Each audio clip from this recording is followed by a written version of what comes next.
Nous allons jeter un œil au meilleur logiciel gratuit et open source pour votre ordinateur.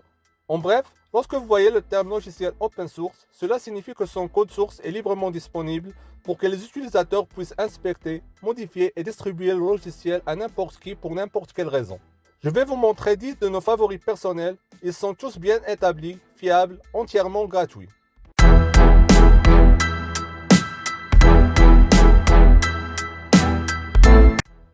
Développé par la fondation Mozilla en 2002, le navigateur open source Firefox est toujours l'un des navigateurs les plus populaires disponibles. Il contient une tonne de modules complémentaires et d'extensions qui améliorent votre expérience de navigation. Vous pouvez synchroniser votre ordinateur et vos appareils mobiles et contient un excellent gestionnaire des favoris. D'autres navigateurs qui utilisent des variantes du code source du Firefox incluent WaterFox et le navigateur Tor axé sur la confidentialité et la sécurité. Le navigateur web Firefox est disponible pour Windows, Mac et Linux. D'ailleurs, plusieurs distributions de Linux, Firefox est leur navigateur web par défaut. LibreOffice, la suite bureautique sortie en 2011, est une excellente alternative à Microsoft Office. Les alternatives Microsoft Word et Excel se sont beaucoup améliorées au fil du temps concernant l'ouverture et la conversion des formats de fichiers. LibreOffice inclut Writer, qui possède plusieurs fonctionnalités semblables à Microsoft Word. Calc est similaire à Excel. Impress peut être utilisé à la place de PowerPoint. Draw est un éditeur de graphiques vectoriels. Et Math peut être utilisé pour créer et éditer des formules mathématiques. LibreOffice est disponible pour Windows, Mac et Linux. Il y a deux versions disponibles au téléchargement. Il y en a pour les utilisateurs qui veulent les dernières fonctionnalités et l'autre est la version stable avec le moins de bugs. Shotcut est un excellent éditeur vidéo pour les débutants. Il a été initialement publié en 2004 et il est mis à jour régulièrement. Il comprend une tonne de fonctionnalités qui sont souvent dans des versions premium dans la plupart des éditeurs vidéo gratuits, y compris la prise en charge des résolutions 4K et autorise plusieurs pistes sur le même timeline. Si vous avez essayé d'autres éditeurs vidéo, l'interface utilisateur Shotcut ne ressemble peut-être pas à laquelle vous êtes habitué. Par exemple, lors de l'ajout d'une piste au timeline, vous devez cliquer sur l'icône du menu en bas à gauche, puis sélectionner Ajouter une piste vidéo. Et revenir en arrière et ajouter une piste audio avant d'ajouter vos clips. Sur le site web Shotcut, il inclut des tutoriels vidéo qui vous apprendront à l'utiliser. Ce logiciel est disponible pour Windows, Mac et Linux. Le prochain est OBS Studio. Sorti en 2012, l'enregistreur d'écran est disponible pour Windows, Mac et Linux. Il est très populaire pour le streaming des jeux vidéo et d'autres contenus en direct. L'enregistrement peut également être sauvegardé sur votre ordinateur pour être importé dans votre éditeur vidéo préféré. Si vous avez un PC plus ancien avec des spécifications système faibles, vous pouvez rencontrer des lags.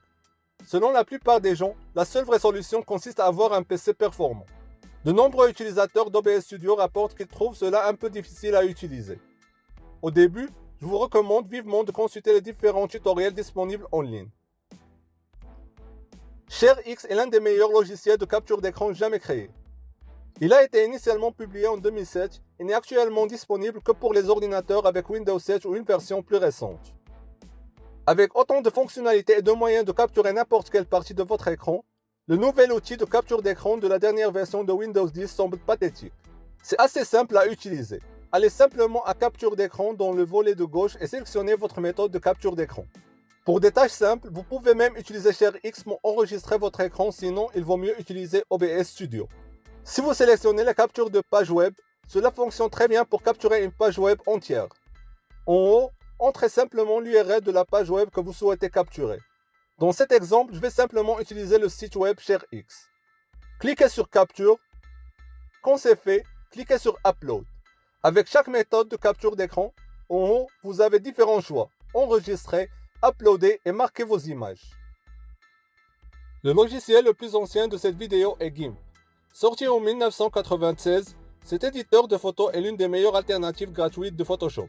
Avant d'aller plus loin, de nombreux logiciels gratuits et open source proposés dépendent des dons des autres pour le développement. Si vous souhaitez faire un don à un projet, vous verrez souvent un bouton de don en haut de leur site web. Avec GIMP, c'est à droite des tutoriels. GIMP prend en charge les calques et comprend des outils pour retoucher vos photos ou créer de nouvelles images à partir de zéro. Au cours des dernières années, GIMP a reçu une mise à jour majeure le rendant plus utile et y compris des modifications de design qui les rendent meilleurs. Personnellement, je préfère le thème sombre, mais si vous ne le faites pas, voici comment changer le thème. Allez dans Edit et sélectionnez Préférences. Descendez dans la section Interface et sélectionnez le thème. Vos choix sont Dark, Gris, Light et System. Si vous voulez essayer GIMP, il est disponible en téléchargement sur Windows, Mac et Linux. Blender est un ensemble d'outils d'infographie 3D sorti en 1998. Il a été utilisé pour créer des films d'animation, des effets visuels de jeux vidéo et bien plus encore.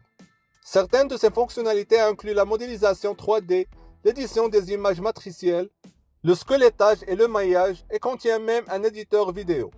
Blender a une courbe d'apprentissage un peu élevée et l'interface utilisateur est trop chargée pour les débutants. Je vous recommande donc de consulter les différents tutoriels sur le site web Blender lorsque vous commencez à l'utiliser. Blender est disponible pour Windows, Mac et Linux. Si vous êtes un développeur, Atom est un éditeur de code source avec prise en charge des plugins, écrit en Node.js et contient des contrôles Git intégrés. Sorti en 2014, il est disponible pour Windows, Mac et Linux. Avec des milliers de thèmes et de packages open source parmi lesquels choisir pour changer l'apparence de Atom. Il comprend des outils de développement et avec sa mise en page conviviale, il est vraiment facile à utiliser. En particulier lors de l'analyse du code. Il surpasse de loin le bloc-notes standard et contrairement à la plupart de ses concurrents, il est vraiment open source. Si vous êtes un utilisateur Windows, vous savez déjà que leur fonction de recherche n'est pas très bonne. Everything est un logiciel à utiliser pour trouver rapidement des fichiers et des dossiers dans votre ordinateur. Il est simple à utiliser et n'est pas gourmand en termes de ressources système. Lorsque vous ouvrez le logiciel, il affichera initialement tous les fichiers et dossiers qui se trouvent sur votre ordinateur. Commencez simplement à taper dans le champ de recherche et cela va filtrer ce qui est affiché pour trouver ce que vous cherchez immédiatement. Selon plusieurs utilisateurs, ce logiciel devrait être intégré au système d'exploitation Windows pour devenir l'outil de recherche par défaut. Ce logiciel est entièrement gratuit et il est soutenu par les dons des utilisateurs. VLC Media Player existe depuis 2001 et comprend à peu près n'importe quel format de fichier audio ou vidéo. Il est disponible sur toutes les principales plateformes, y compris des applications pour iOS et Android. Son interface utilisateur a été décrite par de nombreuses personnes comme étant un peu ennuyeuse par rapport à d'autres lecteurs multimédia. Mais au moins, il est sans publicité, sans malware et fonctionne très bien une fois que vous vous y habituez. Merci d'avoir regardé la vidéo jusqu'à la fin. Vous trouverez les liens dans la description. Si cette vidéo était utile pour vous, laissez-nous un pouce bleu et partagez avec vos amis. Quel est votre logiciel gratuit et open source favori? Faites-nous savoir dans les commentaires. Et si vous ne l'avez pas encore fait, abonnez-vous et activez les notifications pour recevoir nos prochaines vidéos.